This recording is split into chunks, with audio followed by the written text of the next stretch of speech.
Good morning, Pelham Road. The weekend is almost here. You shouldn't need a lot of motivation to get out of bed today, but if you do, here it is.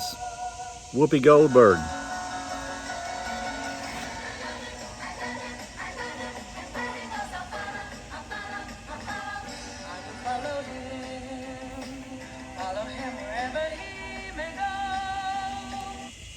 Good morning to you. Today I'm wearing my, you can't really see this. This is so old it's kind of faded, but this is my Blood Connection shirt. It's a reminder that we all should give blood if we have an opportunity and if we're able.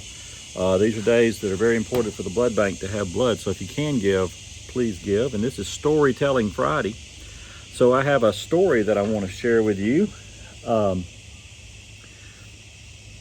guess, I don't know how much setup this story needs. I mean, most of my stories come from obviously my history and my family and my parents, as yours would as well. And I guess we see all of our folks as doing, over time, they become more saints. You know, I kind of understand the Japanese and the Asian cultures who do something called ancestral worship. We would never call it that, but our love for our ancestors is not a bad thing, and our recalling of their stories is a good thing. Both their good stories and their bad stories. And so we do pay a lot of respect to our ancestors, and I probably overtell stories about my folks. But since I got Storytelling Friday, in the past 2 or 3 I've tried to not tell a story about my folks. This was one you get about my folks. My dad was a man of significant character, but he would not be a deacon in our congregation because he had a youthful indiscretion of marrying a woman and then divorced her within 5 or 6 or 7 months. And then he had been married to our mother for over 40 years. But any time that there was a deacon nomination, he would remove his name. A lot of the people didn't even know he had been married a previous time. But that just sort of describes to you the sort of the character of this man. In the mid to early 1980s, it was pretty common for GM products, Buicks and Oldsmobiles at the time, to drop a diesel engine into a Regal or one of their other vehicles, an Olds 98 or something like that. It was the beginning of trying to put diesel engines in cars and out of trucks. Gas prices were high. My father was a mechanic. He was a very good mechanic, very gifted man with his hands, just tremendous abilities. If he'd ever had a chance to maybe get beyond high school, he could have done something with this other than being a great mechanic, but he was a superb mechanic. And I know this story's rambling a bit, but our pastor at the time had bought one of these Buicks. I believe it was a Buick Regal.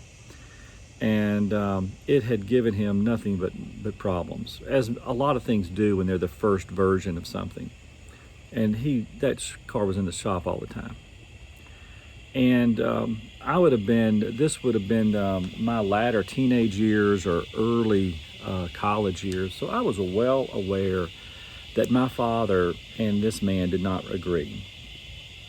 Dad did not ever do anything publicly, and he did not voice much privately.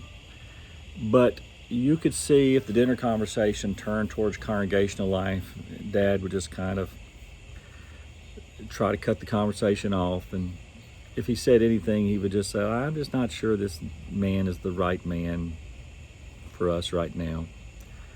And that was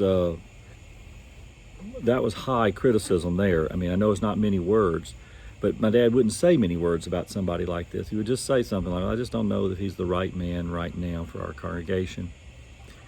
And here he was, this man was having severe difficulties with his car. And my dad was a great mechanic. And they had tension in their relationship because my dad wasn't going to roll over either for a variety of reasons. And I can remember this pretty vividly. I can remember the minister coming to our house one night after Wednesday service. And I can remember overhearing, eavesdropping is what I was doing, my father say to him, well, listen, if you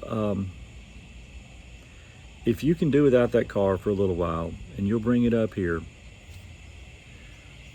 I'll pull that engine out of it and I'll do what has to be done to put you a gasoline engine in it. And I will rework the inwards of it, and we'll just go from there and see if we can do that. And I can remember the pastor saying, well, that's a lot of work, and I don't know that I can afford that. And Dad said, well, I tell you what, why don't you just not worry about whether or not you can afford it, okay? Just let's not make that part of your concern, is not, can you afford it? And I always found that to be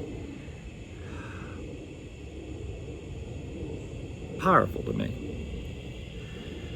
My dad did do whatever he had to do to convert that engine over. And I don't know all the ins and outs of it, and I'm probably saying it in the simplest of terms. He dropped one engine out and put another engine in, and he reconfigured a variety of the systems inside the car that my dad would have had the ability to do that. I know it sounds complicated, but he would have. And he may have had some help from some other people. That's not unlike him as well. But I do remember that when it was all over with, that my dad did this at his own expense. He didn't ask this man to pay anything. He didn't ask this pastor to dig into his pocket at all. And these were people who did not necessarily agree with each other and weren't on the same page. But I think one of the things that I've learned from this story and from remembering my father is that not every disagreement is a fight.